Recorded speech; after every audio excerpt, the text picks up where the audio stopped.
आज फिर आ गए हैं क्वेश्चन नंबर 9 एक्सरसाइज 8.1 का, जो आपके सामने क्वेश्चन लिखा हुआ है। In triangle ABC right triangle है, उसके बी पे राइट एंगल, तो हम राइट एंगल ले लेते हैं।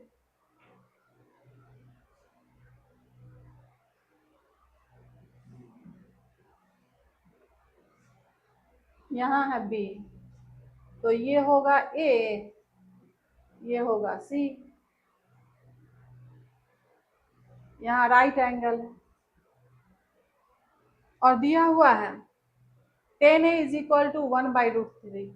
फाइंड द वैल्यू ऑफ, तब दो क्वेश्चन है मेरे पास, जो एक ये है और एक ये है। तो सबसे पहले तो हम tan A बराबर 1/√3 लिखते हैं। tan A is equal to 1/√3। अब यहाँ देखना है इस एंगल पर, हमको ए एंगल पर बता रहा है कि एंगल ए पर tan का वैल्यू हमको दिया हुआ है। तो सबसे पहले हम ए से निकाल लेते हैं तीनों वैल्यू इसका। तो tan का वैल्यू होता है P/B, P/B 1/√3 और P हो गया 1 और B हो गया √3। अब H निकालना है, तो ये होता है P² जोड़ B²। P का वैल्यू 1 √3, B का वैल्यू √3, ये रहा 1 √3 3, ये हो गया 4, 4 का 2। अब हमको ये देखना है कि tan A यानी एंगल A के हिसाब से tan का वैल्यू था, तो एंगल A पर था, तो इसके सामने की जो साइड होगी वो होगी परपेंडिकुलर लाइन। तो P का वैल्यू जो दिया हुआ है 1 tan में, तो ये इसी A एंगल के हिसाब से होगी।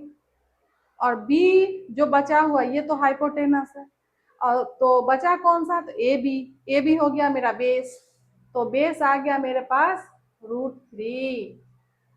और अभी हम दो सॉल्व किए एच का हाइपोटेनस का वैल्यू यानी कर्ण का वैल्यू, तो वो निकला मेरे पास 2। अब हमको देखना है जो मेरे पास वैल्यू दिए निकालना है, जो मेरे पास सवाल दिए जिसका वैल्यू निकालना है हमको। अब ये सवाल पहला नंबर सवाल आपके सामने में दिख रहा है। पहले सवाल में है sin A into cos C plus cos A into sin C। अब एंगल A पर sin का वैल्यू और एंगल C पर cos का वैल्यू। अभी तक जो इससे पहले बहुत सारा क्वेश्चन बताए हैं इसी एक्सरसाइज में, तो उसमें बस छोटा छोटा क्वेश्चन बताया जाता था, सिर्फ sin का वैल्यू एंगल A पे या फिर cos का वैल्यू एंगल C पे। लेकिन अब यहाँ वो बात नहीं है, अब यहाँ पर दो दो क्वेश्चन को एक साथ मिला करके थोड़े से बड़े बड़े बनाए गए हैं। तो ये क्वेश्चन आप देखिए, बहुत भारी नहीं है, बहुत ही इजी है। जो जिसने बना लिया है इससे पहले छोटे छोटे सारे सवाल, उनके लिए बहुत ही आसान है। तो सिर्फ फॉर्मूला याद रहना चाहिए, और ट्रायंगल में एंगल के हिसाब से हमको परपेंडिकुलर और बेस इस दोनों का ही ध्यान रखना है, नहीं तो ये एक्सरसाइज बहुत ही आसान है। ऐसे भी ट्रिगोमेट्री थोड़ा सा फॉर्मूला लेकर के लेंदी हो जाता है बच्चों के लिए, लेकिन फॉर्मूला अगर याद है तो बच्चों के लिए ट्रिगोमेट्री के जैसा आसान कोई चैप्टर है ही नहीं, बशर्ते कि उसके फॉर्मूला को अच्छे से समझ के याद कर लें। चलिए, तो साइन ए का फॉर्मूला होता है साइन ए P/H होता है, P/H होता है, लेकिन हमको देखना है P/H। और cos C होता है B/H। अब cos A B/H plus sin C P/H। हम अभी इसका सिर्फ फॉर्मूला लिखे रेशियोज लिखे हैं। अब हमको देखना है कि A पर P का वैल्यू क्या होगा। तो ए पर एंगल ए पर पी का वैल्यू हो जाएगा BC, और एच तो हमेशा ही वही रहता है, बदलता नहीं। अब अभी सी पर देखना है बेस, तो सी पर देखना है बेस, तो सी के सामने जो √3 वाला लाइन है यानी कि AB लाइन है वो हो गया परपेंडिकुलर लाइन, तो BC हो गया इसका बेस, तो इसका बेस हो गया BC। अब ये नहीं समझे कि यहाँ P था यहाँ B था, हम जो है सो BC दोनों बैठा दिए हैं, ऐसा नहीं। अब H तो वही रहेगा प्लस, अब इसमें देखिए कॉस का वैल्यू एंगल ए के हिसाब से, तो B/H तो हमने इसका रेशियो जो लिखा है। अब B देखिए कि कॉस ए एंगल के हिसाब से इसका बेस हो जाएगा AB, और AC तो रहेगा ही क्योंकि वो तो बदलता नहीं है, और P C एंगल पे, एंगल C पे P चाहिए, तो ये हो जाएगा AB बटा में AC।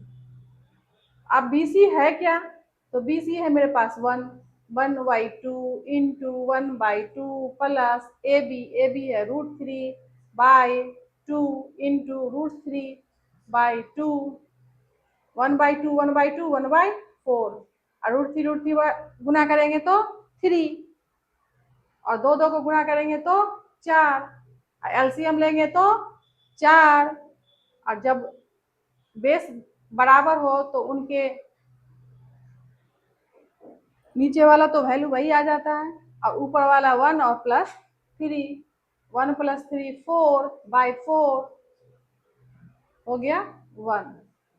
तो ये वैल्यू आ गया किसका, पहले नंबर सवाल का।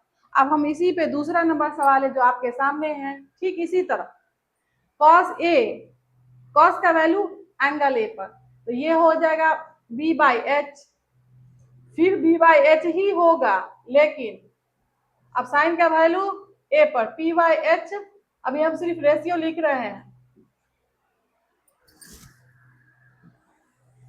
अभी हम सिर्फ रेशियो लिखे हैं। अब एंगल ए पर B का वैल्यू, तो एंगल ए पर ये तो BC हो गया P, और AB हो गया मेरे पास बेस, तो AB H का वैल्यू हो गया AC। अब बेस C पर, तो C पर बेस हो गया मेरे पास BC,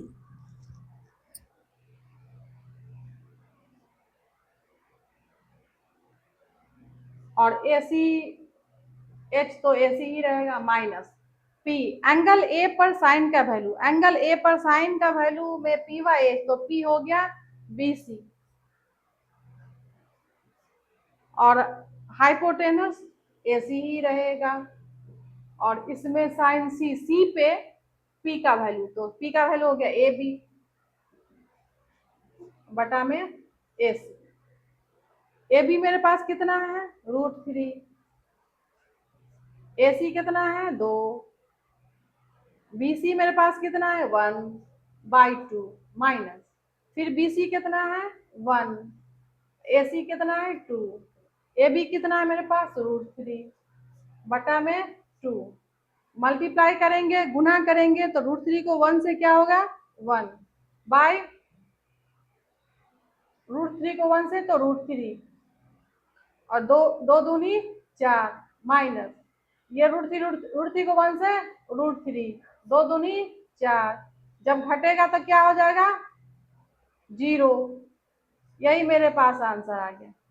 अब आपके पास इस 2 सवाल का जवाब 9 का कंप्लीट है, बस एक क्वेश्चन और बचा हुआ है, क्वेश्चन नंबर 10, अभी उसको करते हैं। उसके बाद एक क्वेश्चन बचेगा ऑब्जेक्टिव, उसको जो है ट्रिगोनोमेट्री जब पूरा खत्म हो जाएगा तब उसमें सबके ऑब्जेक्टिव को एक साथ एक वीडियो बना दें।